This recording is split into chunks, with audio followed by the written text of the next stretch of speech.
right, we're back with another Vinnie Colaiuta centered video, lesson video, whatever you want to call it, but we're doing more Vinnie. Why Vinnie? Well, because it's Vinnie. And he's awesome, and everything that he does is, it's kind of like the Midas touch. He just turns to gold. But at the top of this video, so the part that you saw me play or attempt is from a trading solo that actually, it's Vinnie Colaiuta and Steve Gadd trading on a song called Underdog by Randy Waldman off of his album called Superheroes from 2018, I believe.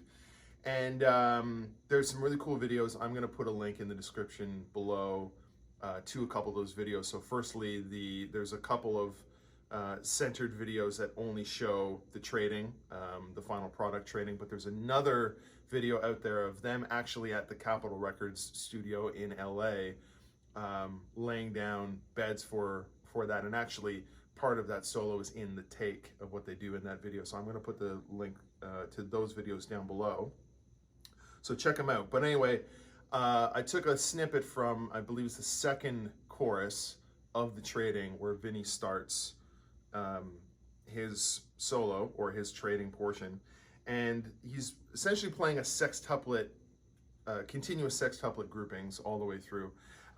But really, when you kind of stand back and listen to it, big picture, really what he's playing is a swung 7-beat phrase that he just happens to be filling in sextuplets. So this is a little bit of a really deep kind of like weaving topic.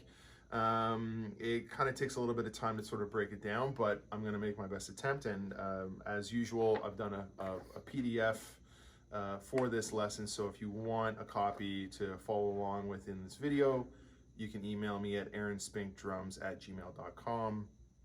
I'll have copies up for sale there, and if not, yeah, you can probably just kind of piece together what I'm doing in this video. But let's dive into this and check out what is exactly going on. So like I mentioned, Vinnie is mostly centering that first portion of his solo on groups of 7-note phrases. Now, the reason that it's a 7-note phrase, you might do the math on it if you can hear how that pattern's going and figure out the amount of strokes that are being played and go, wait a minute, that's not 7. It's like a group of 6 here and then a group of 5 here, and man, the math doesn't add up. This guy doesn't know how to add.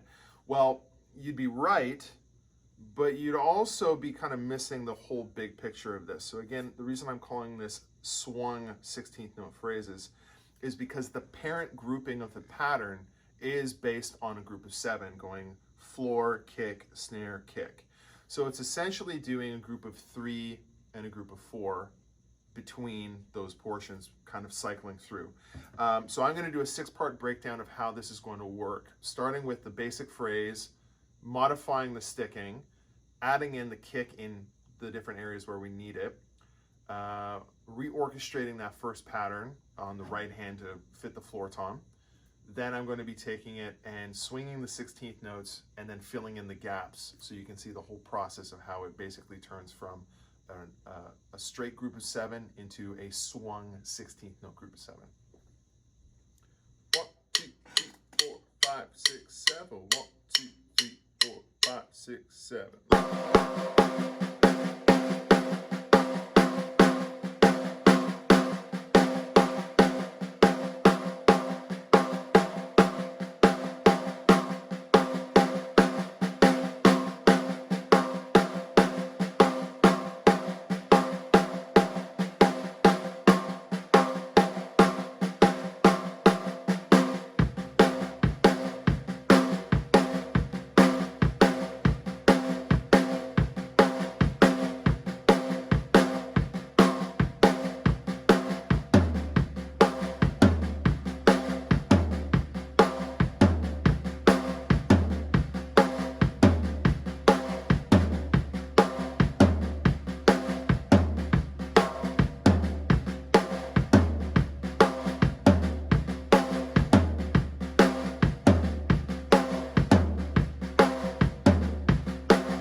that's how simple it actually can be. Just by taking the parent phrase or knowing what the initial swung phrase is based on in terms of the accenting outline, you can basically figure out the rest from there.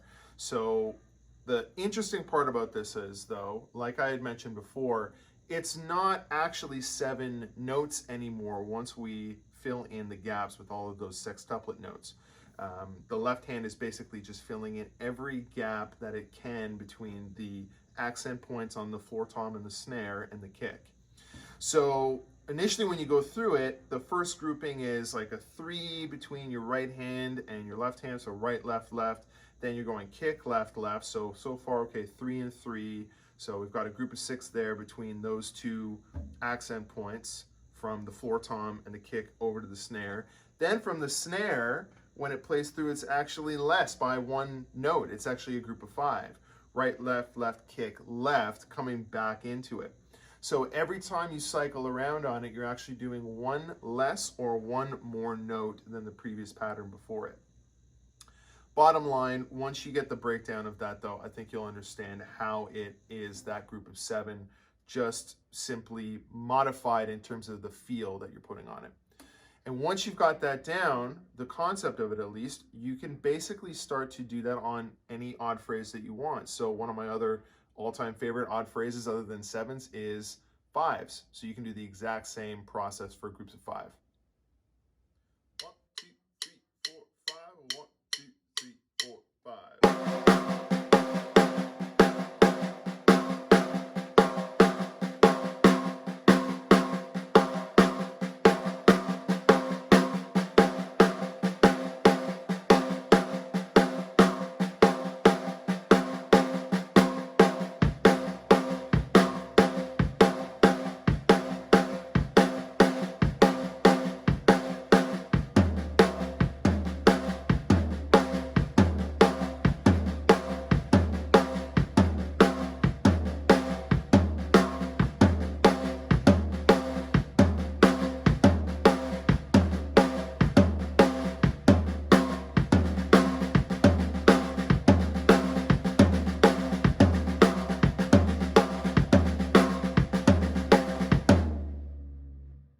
Once you get comfortable enough with how the phrases work and ultimately just kind of get them under your belt a little bit more, the next best thing you can do is give them a context of a pulse or time.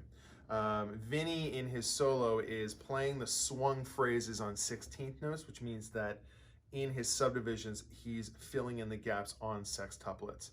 That doesn't mean you have to do it that way, but if you want, you can try to just go 1 step down from there. Instead of swinging on 16ths, swing on 8th notes. Every single phrase that you can apply this to just depends on your parent subdivision, for lack of a better term.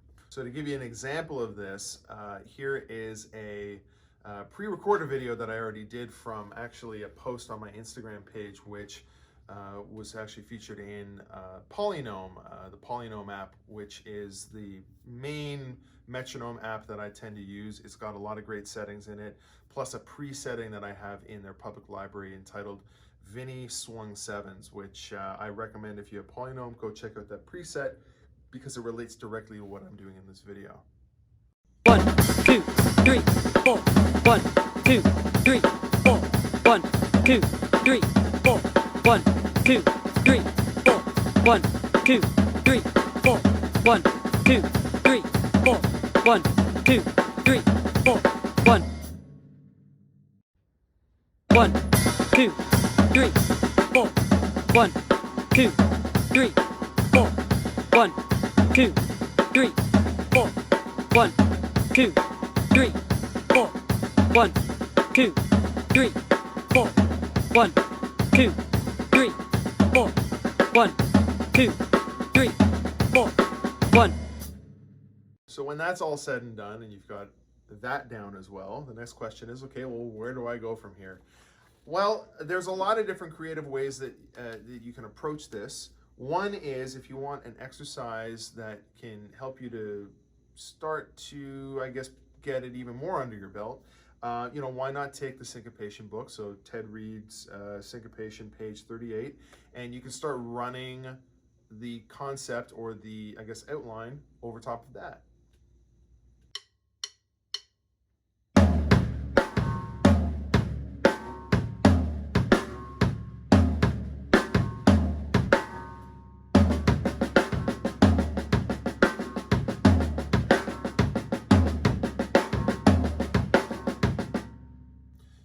can try some other more common phrases like claves, 3-2 clave, 2-3 clave, mambo patterns. Basically any one bar phrase that you can think of and repeat, you can try.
And then ultimately, last but not least, try just doing some good old fill variations. If you combine 5 and 7 together in this way, it's going to make 3 sextuplet groupings, which you can play in 3-4. You can play it in a swung 6-8 feel.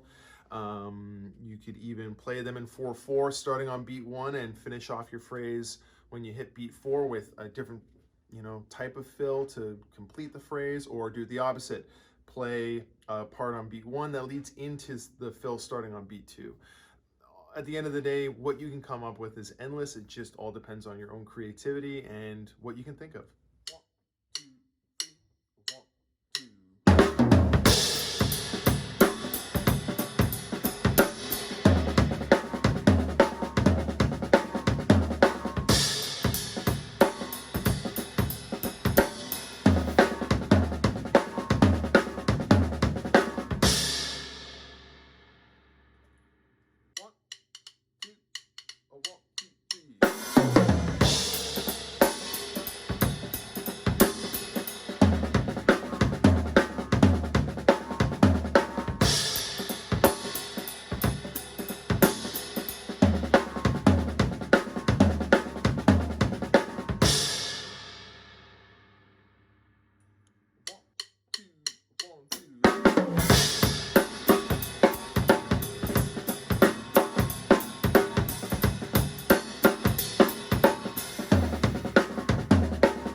So I hope this gives you a little bit more insight, not only on a concept like this, but basically what's maybe happening inside the mind of a master like Vinnie Colaiuta, and where his approach is on some of these different types of phrases that hopefully you can now identify a lot better just simply by watching a lot of the solos or a lot of the different types of things that you can see out there of videos that he's done and different performances he's played on. But really, it's just a matter of understanding how this applies to your own creativity. So the sky's the limit. And I really do hope that this has given you a little bit more of a bedrock and foundation on how to expand upon that. So thank you for watching. If you like this video, please click like. If you really do like it, please click the subscribe button. I do have more videos coming out and also a lot of other videos in my rear view mirror, so to speak. If you do want a PDF of this video, they are available for purchase through me. You can email me, aaronspinkdrums@gmail.com. to purchase a copy for only $2.99 US. You can also follow me on Instagram at Spinko84, and I'm on Facebook as The Real Aaron Spink. And until next time, have fun practicing.